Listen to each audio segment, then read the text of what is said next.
A former anchor at NBC News tells Fox News she is in contact with multiple women who are frustrated that NBC News chairman Andy Lack refuses to hire an outside investigator to review a culture of sexual misconduct at the network.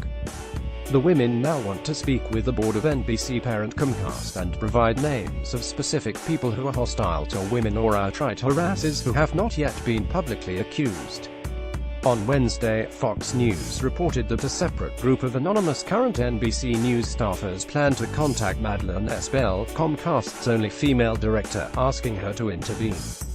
Shortly after the story was published, the former NBC News employee contacted Fox News to discuss a different network of women who feel that Lack and his embattled deputy, Noah Oppenheim, aren't being transparent about the toxic environment at NBC News.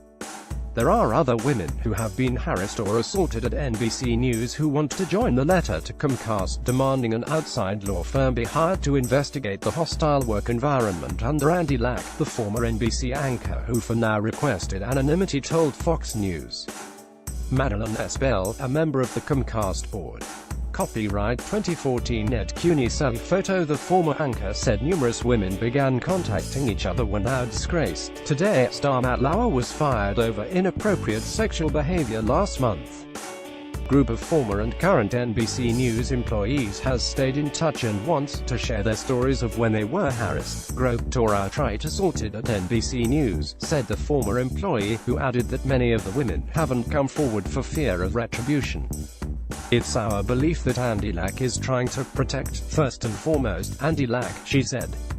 And perhaps others. If we had the chance to speak to Madeleine Bell, we would provide names of specific people who are hostile to women or outright harasses. We would also provide details about how this toxic culture came to exist under Andy Lack. Former NBC News anchor. Once the network of women saw that Lack was refusing to hire an outside law firm to investigate, its members became determined to get the truth out in other ways, according to the source. Some of the women plan to come forward when the time is right, while others are waiting to see how the process plays out because they still work in the industry. Matt Lauer, Andy Lack and Noah Oppenheim.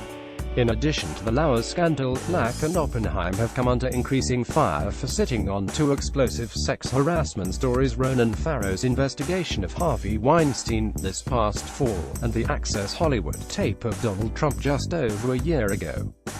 Both stories were given to other premier news organizations after NBC refused to broadcast them, and Farrow's, which ultimately appeared in The New Yorker, is picking up Pulitzer Prize buzz.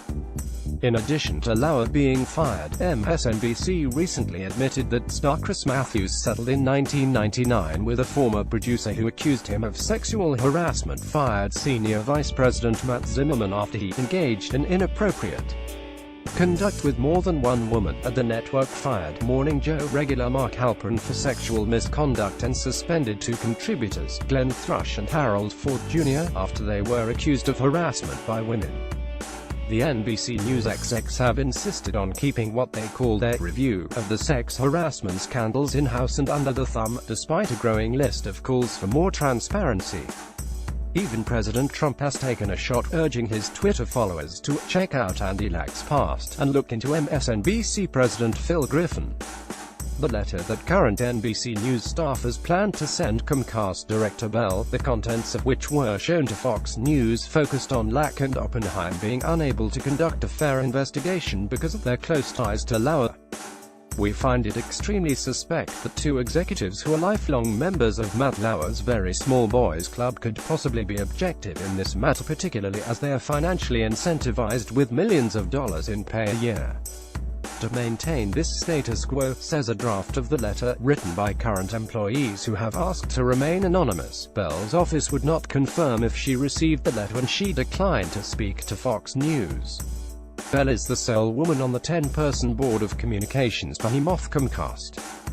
Bell, the president and CEO of Children's Hospital of Philadelphia, joined 9 powerful men when she was added to the board in February 2016.